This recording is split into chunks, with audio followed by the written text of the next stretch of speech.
Привет, с вами Михалыч, и в этом видео я помогу вам разобраться с очень важным вопросом, который стоит абсолютно перед каждым человеком, который собрался заливать фундамент, а именно как копать траншею вручную, либо же при помощи трактора.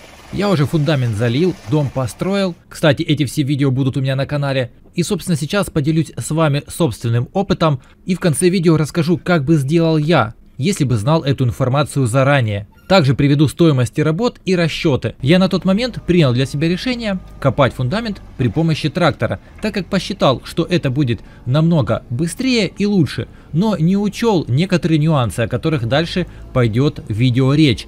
А также мне трактор был нужен для того, чтобы выровнять участок. Здесь очень много было крупного хлама, различных плит, и также мне нужно было раскапывать старый погреб, в который, собственно, этот весь хлам я и высыпал, потому что вручную я бы это очень долго делал. Но на этом нужно было и остановиться. Но я же еще решил копать трактором траншею под фундамент. После того, как он разровнял мне участок, я все сделал по уму. В соответствии с планом, сделал разбивку колышками, все точно выставил, проверил диагонали, подсыпал песочком и указал трактористу, что нужно копать по внутренней части линии. Песок для него выступал как ориентир, чтобы видеть, где копать, потому что на участке с трактора веревки и колышки были бы незаметны. И затем тракторист приступил к выкопке траншеи. Но на дворе, как вы уже видите, светила луна, а трактористу завтра нужно было ехать на другой объект очень далеко, и поэтому он пообещал, что пока не выкопает мне траншею под фундамент, он никуда не уедет. Так и было. Мы копали траншею до 2 часов ночи. А почему мы? Потому что мне приходилось его постоянно подравнивать, поправлять, чтобы он не уходил в сторону и не выкопал лишнего, потому что это потом бы повлекло большие затраты на покупку бетона, что собственно в принципе и произошло, так как он много где накосячил. А именно местами углубился больше нужного размера, я заглублял фундамент на 1,20 м, местами он выкопал и 1,50 м. А также из-за того, что на этом участке было много деревьев и пооставались корни, он практически везде пообваливал края, и из-за работы в вечернее и ночное время суток, хоть у него и хороший свет на тракторе, местами ковшом он уходил влево, либо же вправо, что существенно расширило траншею. Ну а теперь, собственно, почему же я нанял тракториста? Мне показалось, что это достаточно дешево и быстро, так как час его работы в моем случае стоил 550 гривен. Всего на свою работу, а именно на выравнивание участка и копание траншеи, он затратил 9 часов. В сумме вышло это 4950. Я сумму называю в гривнах, а вы можете сконвертировать в свою валюту, чтобы понять реальную стоимость. Также подача самого трактора на участок стоила 1150 гривен. В общем, я заплатил за выкопку траншеи и выравнивание участка 6100 гривен.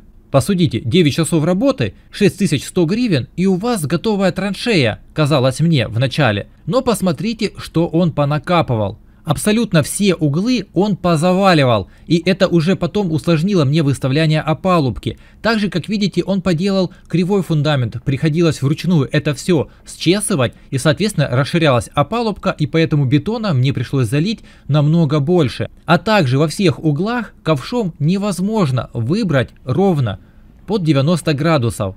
И поэтому все равно мне приходилось нанимать людей, которые почищали траншею по бокам и выбирали все углы, а в одном месте, обратите внимание, он попал на небольшое построение, и из-за того, что он копал ковшом, он его практически все выбрал.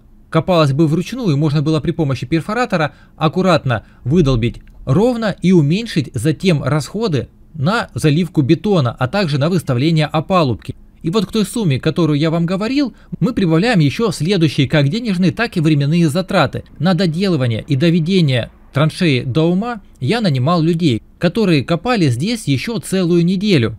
Я им платил как подсобникам, и эта сумма мне вышла в 5600. Траншею они довели до ума, но так как тракторист повываливал мне много углов, что вы видите, а также позаваливал некоторые стены, и это пришлось выравнивать, так как бетона сюда ушло очень много. И я решил купить USB-10 и выровнять все неровности, а также повыводить углы.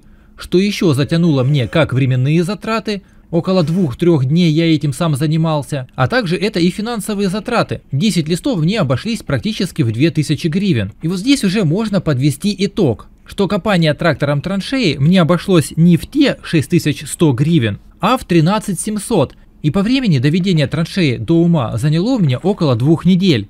А теперь давайте подсчитаем, что если бы мне копала бригада вручную. Приблизительная стоимость выкопки куба земли на то время стоила в районе 300 гривен. По моим подсчетам, должно было быть выбрано земли из траншеи 43 куба. Умножаем и получаем 12 900. Это бы взяла у меня бригада, которая копала бы вручную. По времени у них бы ушло где-то полная неделя. Все зависит от бригады. Если человек 10, то они и за 4 дня выкопают. Но уже получается и по времени, и по деньгам выгодней. А так как здесь еще один фактор, который повлиял на удорожание моего фундамента, что выровнял из ОСБ я опалубку вверху, а в самом низу этого сделать у меня не получилось. И поэтому местами мне пришлось залить больше бетона. И на весь мой фундамент на дом, по моим подсчетам, должно было уйти 45 кубов бетона, а ушло 53. Соответственно, вот этот весь бетон, он ушел во все неровности, которые были в самом низу. А так как я лил 300-ю марку, то я попал практически на $1000. И еще один момент, о котором я совершенно забыл, это подсыпка. Из-за того, что местами тракторист выкопал намного больше, мне пришлось засыпать намного больше гравия. А куб гравия сейчас стоит 800 гривен. Поэтому делаем вывод, что, казалось бы, трактор сделает быстро и качественно, но на самом деле судьбу не обманешь. Потом будет много косяков и придется переделывать, а также переплачивать за лишние кубы бетона и также за кубы подсыпки. Поэтому, друзья, вы все услышали и увидели. Теперь делайте выводы и принимайте решения. Но я, если в следующий раз мне придется еще строить дом, либо же заливать какой-нибудь фундамент, буду копать траншею только вручную. Чего и вам советую. Так что если вам такой совет от Михалыча был полезен, обязательно поставьте лайк, не забудьте поделиться этим видео в соцсетях с друзьями, а также подписывайтесь на мой канал, чтобы не пропускать выход новых видео. Будет еще много чего интересного. Вам желаю хорошего дня и до встречи в новых видео. Пока!